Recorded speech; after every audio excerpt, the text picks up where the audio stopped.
from what I'm seeing in the engineered CDR space, like there is high quality out there and there is high quality credits available. So it's finding them. And that, to me, the biggest challenge is finding the projects and gaining access to them. So hopefully, again, with the launch of this Analyst Rating, it's something that we can help to facilitate for many actors navigating the space.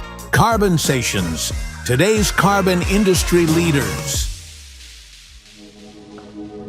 Are you passionate about climate action and staying on top of the latest trends in the world of carbon capture, removal, and markets? Then the Carbon Herald has you covered. Every week, we bring you the top news, breakthroughs, and insights from the world of carbon management, delivered straight to your inbox.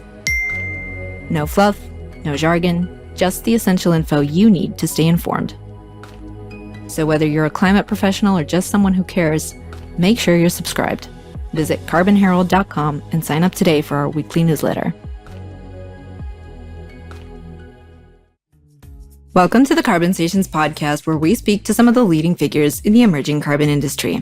We're joined today by Victoria Harvey, CDR Strategy Lead at ClimeFi, one of the world's leading global portfolio managers for permanent carbon removal assets. Victoria, thank you so much for being here today. I know there's a lot of exciting things happening with ClimeFi, and I'm excited to get into all of that. But before we do, as you likely know, we do like to get a better feeling of our guest's background first. So please do share with us a little of what led you to carbon removal.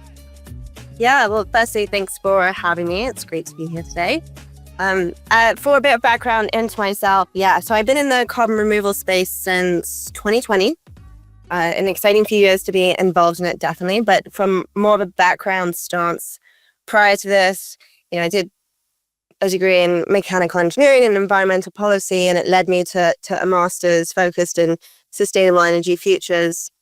And you got to explore all these different future technologies. And of course, one of them was engineered carbon removal and carbon removal more generally. And ever since then, I've just been hooked in this sector.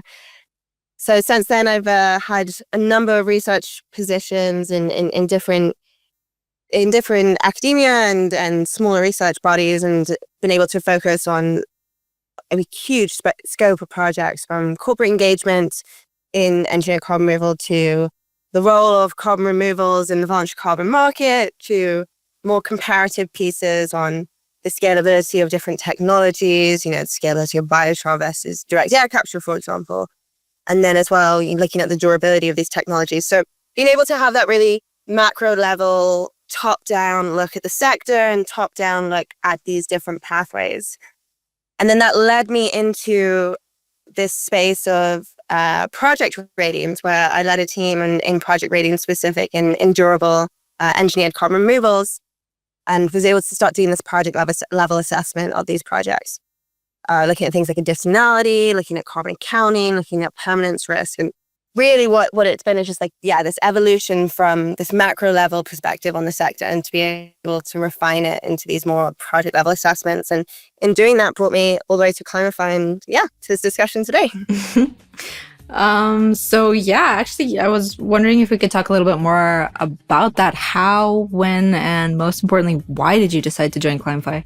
Yeah, so I joined ClimeFi in October of last year.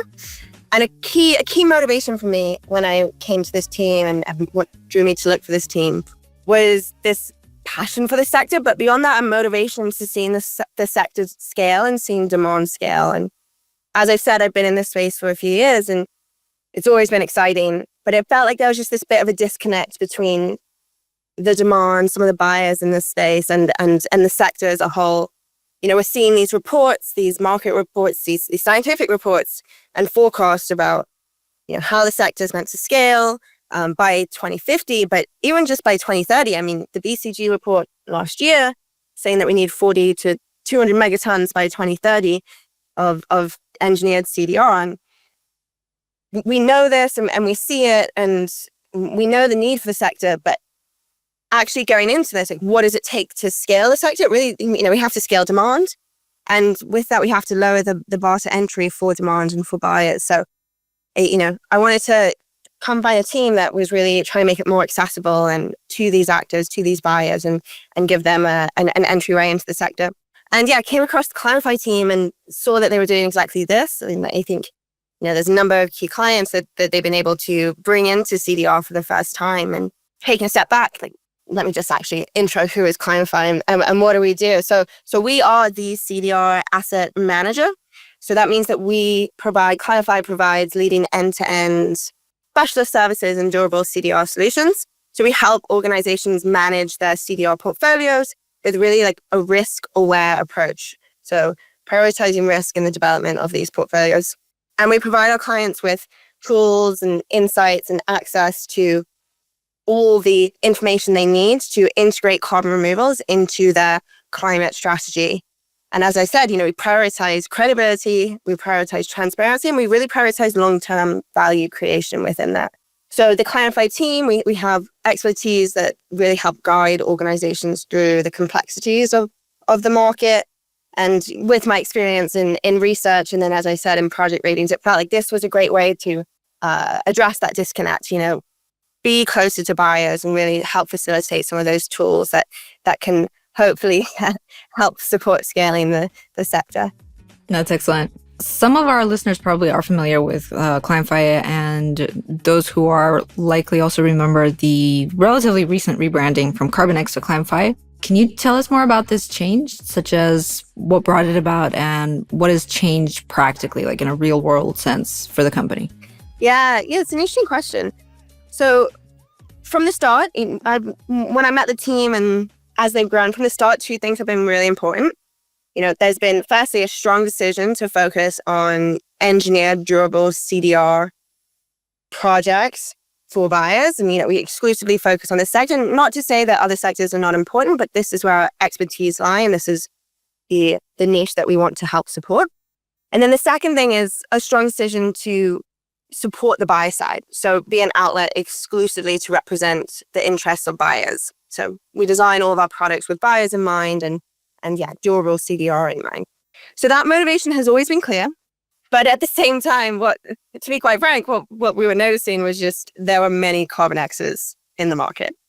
And it was creating a bit of complexity for some of the people we were communicating with. And it was becoming a bit confusing. So while we were in this early stage and while we were developing the team and we were really honing in on what we want to offer, maintaining that durability and that buy side as the priority, we really just wanted to jump on the opportunity to rebrand to ClimeFi and really start building our brand equity under this new name, under this different name. So we went from CarbonX to ClimeFi, and it's definitely been an exciting journey with that and seeing a lot develop internally and externally through clients and products as well at the same time. It's just been really exciting to see.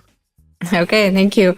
Speaking of products, I know that one of ClimeFi's most recent developments is the launch of your Analyst Rating, and I really wanted to get a kind of a deeper dive into that. First of all, what is it and who's it for? So the Analyst Ratings, great questions. I think taking a step back, in recent years, obviously the engineered CDR sector, it's really evolved from quite a small piece of the puzzle to this really emerging critical tool. And we've seen the market mature around it, and we've seen more actors start to look towards it. And I think from our perspective, what's become clear is that there's a need for more sophisticated tools to help guide this demand. We can't deny it's confusing out there. There's over 500 CDR suppliers, different technologies. Some of these technologies never used in practice before. And how is a new buyer meant to navigate this ecosystem and really find the CDR, the project that's right for them, that is high quality, but not only that, but that will also deliver. So to address this, what we've done is we've launched the Analyst Rating. And this is really inspired by financial market analysis. A lot of our team come from the financial market in their background, and we see asset managers in that industry providing this detailed project due diligence alongside recommendations all in one place. And we think that that's a really optimal tool for this emergent part of the market.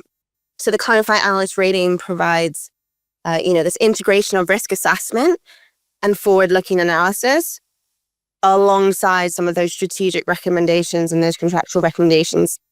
And through this approach, we really think that we're able to start evaluating more of these emerging technologies, which fundamentally live in a space of quite a lot of uncertainty and really long-term considerations that are required. So the tool that can be more anticipatory and more dynamic, we thought would be an appropriate product to launch and to really support some of these buyers. So who is it for?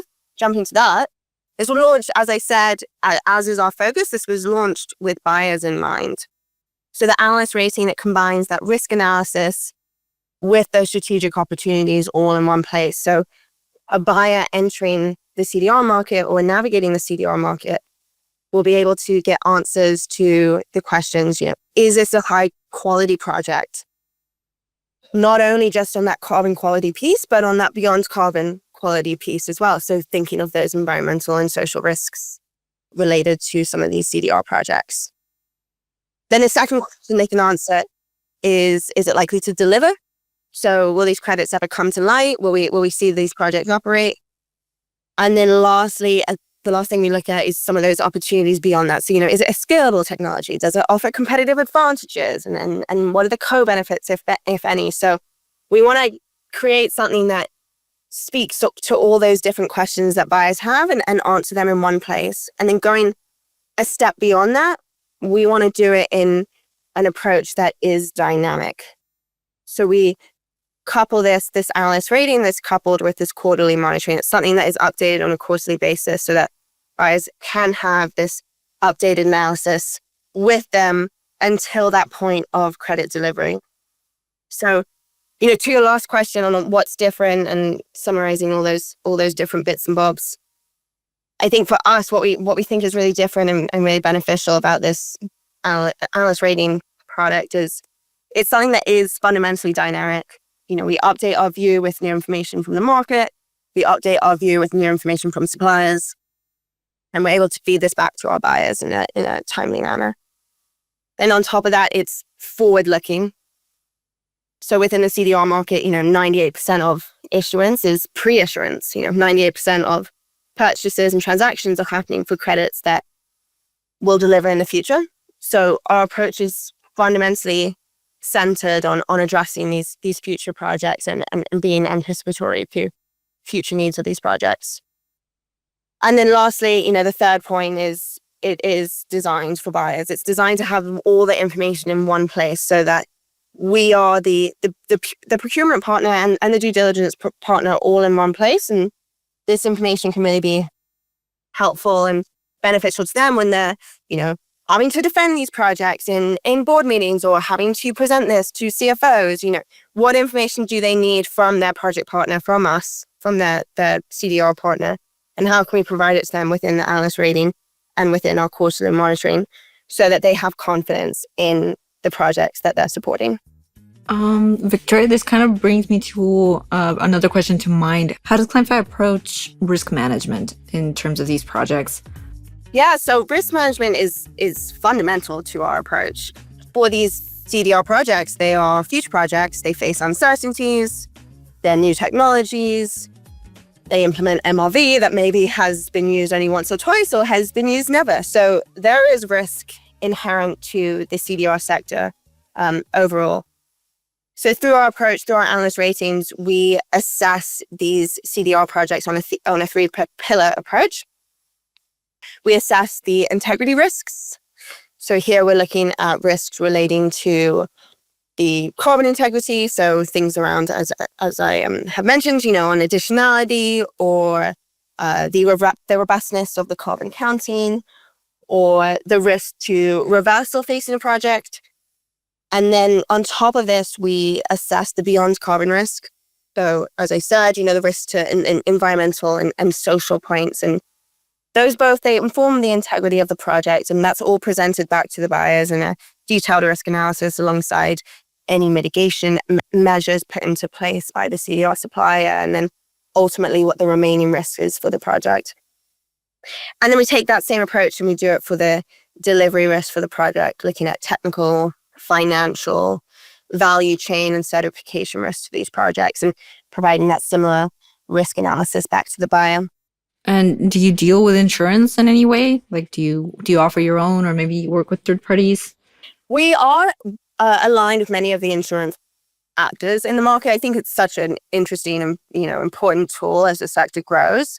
For now, whilst many of these projects are pre-issuance, understanding exactly how insurance will feed in is a developing discussion, and it's one we're actively tracking and ensuring that we're providing the best products to our partners. And if that means partnering with different insurance providers, that's definitely something that we're always open to exploring. Excellent. So, Victoria, as someone who's been heavily involved in the MRV side of carbon removal, I did my homework. I know that you were carbon removal ratings coordinator at B0 Carbon previously. So, since this is such a massively important piece of the puzzle, how does ClimeFi go about transparency? Yeah, it is a massive piece of the puzzle. You got that right on that. It's fundamental to our approach. That's the headline. I have always been a believer, and fortunately the ClimeFi team are as well, that you can't scale a sector without building it from a place of transparency. So firstly, a key thing that we're doing to be transparent is we have published our ClimeFi ratings methodology publicly. So anyone can go look at our approach. They can go look to understand how we do what we do, why we do what we do, what we assess, and how we assess it. For me, this is such an important piece to build trust with CDR demand and CDR buyers.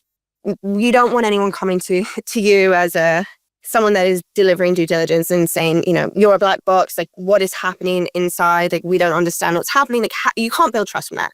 So being transparent with our approach was a key fundamental pillar, and is something that has, already been really helpful with many new buyers and existing clients to garner that trust and create more of that confidence in our approach, and with that create more confidence in the future of the market.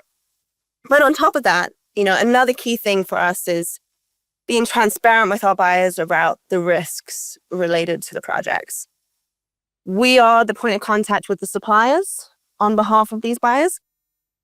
We get the information around the risk to the projects, we assess them, and we update our analysis if it's of meaningful impact.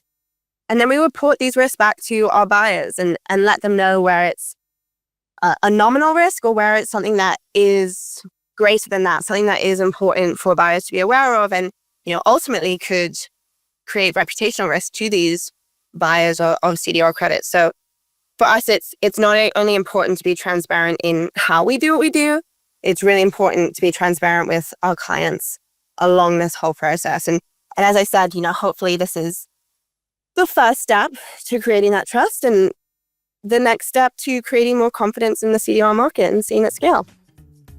Absolutely. That's a very hopeful thought. But how do you also approach project vetting, I would say? How big is your reliance on ratings? Are there ratings that you prefer over others? How does this process go? Can you just a quick sneak peek? Yeah, so to date, we have rated over 80 CDR projects, engineered CDR projects in the market. And as I said, that's of over 500 that are out there. We obviously have a funnel of how we bring projects forward to that stage of rating, and we prioritize projects where we firstly see a meaningful level of technological readiness. So we're looking at projects that are above technical readiness level of 6. Beyond that, we then bring them through and they can onboard themselves by the supplier onboarding form, and we can prioritize projects each quarter to select the ones that we want to bring on to our ratings database and bring on to that stage of more formal due diligence. So the vetting, a lot of it happens internally right now. I think while we recognize, we all want to act, I think it's important to just remember that this little niche area of the market in the engineered CDR space, it feels so big to many of us working in it, but compared to the rest of the market, it's still a small wedge. And with that, a lot of the best insights we are seeing on future projects and future opportunities of really unicorn projects and emergent projects are ones that we identify through our internal vetting process. So we bring projects in through that funnel, assign a preliminary rating, And the ones that we think are really high quality, we bring forward to that stage of analyst rating. Excellent. And I think that's a perfect segue to my next question, which is like stepping aside from ClimeFi, I'd like to use your experience in the field to get kind of a bird's eye view on the current carbon market situation at large.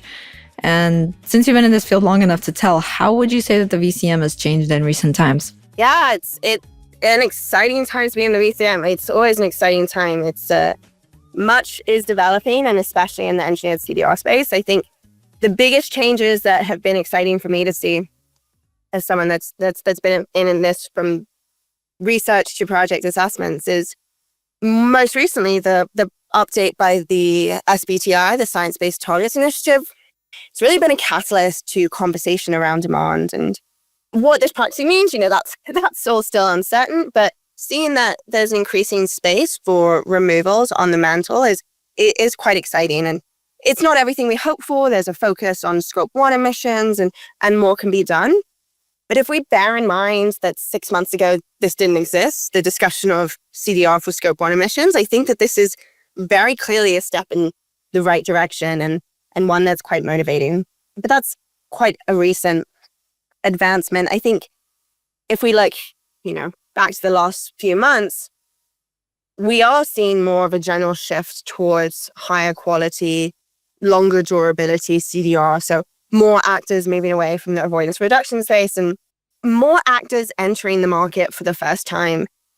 Earlier this year, we announced our partnership with Lego, for example, a new corporate entering the CDR space and looking towards these projects for the first time. And we as well have many other clients we work with who are coming back for second procurements, third procurements. So we're seeing actors entering the space and still being a first mover in the space, but then we also see ones that entered a year ago or 2 years ago and are now these really mature actors. So seeing that development in the sector in recent years has been really exciting. And, we are publishing our Q1 market report June, I think actually today. So it'll be an exciting read for those who want to see some of the more recent developments in the market more generally. But that was very optimistic. You've already called me optimistic on this call, and I think, let's be realistic about some things as well. Like, it's not all rosy. It's not all sunshine and everything's going in the right way. I mean, it's been a bit of a shame to see what's happened in the US policy landscape around CDR recently. I think it's been especially sad to see what's happening to many of the federal employees who've been working in the space for such a long time and really helping to build a lot of the important legislation in the US or advising on it, rather. And it is creating ripple effects around demand in the US and, even shattering some actors into a bit of hesitancy to even step into the space. And yeah, it's slowing things down. I'll say that. But I'm still hopeful that all these other markets and regions are still developing in the right way. We're seeing advancements in EU discussions ahead of the CRCF certifications in the coming years, and we're seeing advancements in the UK through the launch of a new report focused on CDR by the government. So we're going to see these stalls, we're going to see these lapses, these pauses, but ultimately I'm just like, I'm fairly optimistic about the market and just how it's grown in recent years and where it'll hopefully continue to go. Just a quick side question, because since you mentioned taking on Lego as one of your major recent clients, what's it like working with a client of that magnitude? Like, do they come in already knowing what they want, or do you sit with them and have to assess their needs and, come up with the exact type of product that they need? Yeah, it's a great relationship. It's one where you can genuinely see the motivation and the engagement in this space, and they do come to the table with a lot of ideas on what they want in CDR. And as well, they work with an MBS project partner to support on that side. And they're fairly educated on, exactly what they want to see from an engagement. But at the same time, there's this willingness and openness to understand which projects might be best suited based on their strategic needs, which ones are the best fit for them as a client. So there is a lot of backwards and forwards and open discussions and being able to present risks on projects to them as a client. So it's a great relationship, and it is one where you with every call, with every discussion, you definitely see the CDR just maturing as a client, but the CDR interest growing. So it's it's an exciting one. Excellent. Thank you so much for sharing. It's always such a curious topic to me as to how these carbon removal purchases are done really, like on paper, how they're conducted, Moving back to the carbon market and like the bigger picture, do you think Article 6.4 is going to have a positive impact on the carbon removal market? I think international cooperation is key. It's a key tenet to future market success. I mean, we can't do this alone, and with more cooperation, with more structure and clear accounting rules, it's really conducive of scale and a great framework to institutionalize the CDR market. It's a fundamental pillar of where we need to go. But at the same time, there are so many open questions for what this actually means. And we've had big steps at the last COP, and, we'll continue to see developments throughout the years. But what the technologies that will be integrated will be, the timelines of integration, there's a lot of uncertainties that still need to be ironed out. And with that, a lot of complexities for its integration. But taking a step back, like fundamentally, like it's a good thing. It's a necessary thing, and it's something that it's a crucial and critical step to institutionalizing CDR and making it something that is having this impact into our global climate targets. Yeah, speaking of uncertainties, to add a little bit of pessimism to the conversation, one of the main future issues people in the industry tend to be concerned about is the impending shortage of high-quality credits. What are your thoughts on this? And if you believe that may be the case, how soon do you think this may happen? It's an interesting question. I spend my days looking at CDR projects and looking at documents from suppliers, very detailed document, reporting plans, regulatory plans, LCAs, TAs, all of that. And there is a lot of high quality projects in the market at present. There are a lot of high quality projects in the CDR space that's fairly expensive. And that's the barrier to entry more that I see. I do think that shortage of quality is not a near-term risk to many buyers.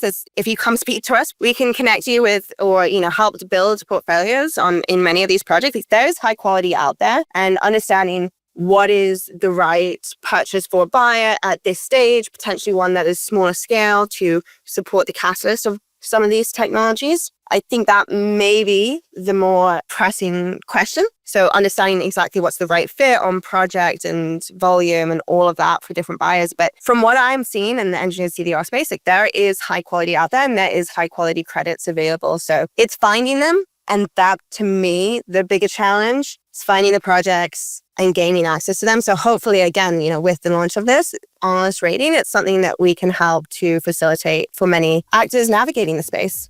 Excellent. So with all that being said, to summarize, how do you see the CDR industry developing over the next few years?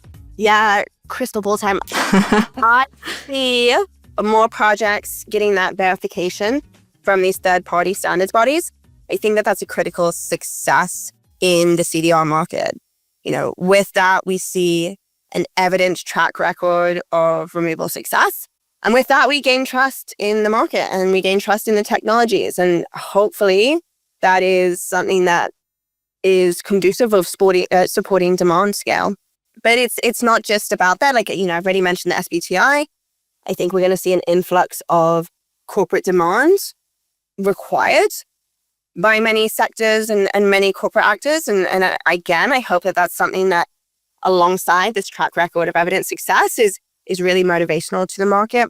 And then we're going to see, a few of these different regions have developments in policy and developments in regulation that will be incentivizing, and we'll probably put a few more hurdles here and there for CDR suppliers of what they need to overcome. But overall, hopefully it's something that is really helping to, as I said, like institutionalize CDR and make it more accessible to buyers. So that is a very optimistic take on where the future is heading. But I think as someone that's worked in CDR for quite a few years, like I feel like you have to be fundamentally positive and optimistic around the future of this sector. There is high quality that is out there, and there are technologies that are already seeing success. So if we're able to support these winning technologies, if we're able to support these expertise in the early days, I really think that there's opportunity to connect this influx of demand with the right projects and really optimistically scale this sector. Hopefully. Victoria, I've got one final question for you before we wrap up this episode, and that's whether ClimeFi has any upcoming announcements or developments that you can tell us about right now. Yeah, so many things are always moving here. It's an exciting time to be in CDR and a very exciting time to be at ClimeFi. So firstly, we have our Q1 market report. We publish this quarterly that has launched at the start of April. So do have a read of that. It has lots of great insight on the CDR sector and yeah, hopefully a very educational piece. But beyond that, more in our day-to-day, we're increasing our coverage of CDR projects consistently. So we have, as I said, 80 projects in our database, 30 of those under analyst rating coverage, and then the 50 that's on that preliminary rating stage. So constantly increasing that coverage and have a great look across CDR projects in the market. So if you're ever interested in learning more about that, do always engage with us. And then with that as well, we're always supporting some of our clients with RFPs and requests for proposals and other activities to really begin that search for new portfolios. So do keep an eye out for those. We'll always publicize them on our LinkedIn and on our website as well. Wonderful. Thank you so much, Victoria. It was a pleasure to speak with you today, and it was a real pleasure to learn about all the exciting stuff you guys are doing at ClimeFi. Thank you. Thank you, Violet. It's been great to be here. If you enjoyed this episode of the Carbonsations podcast and would like to hear more conversations like this, please be sure to subscribe. We really appreciate the support.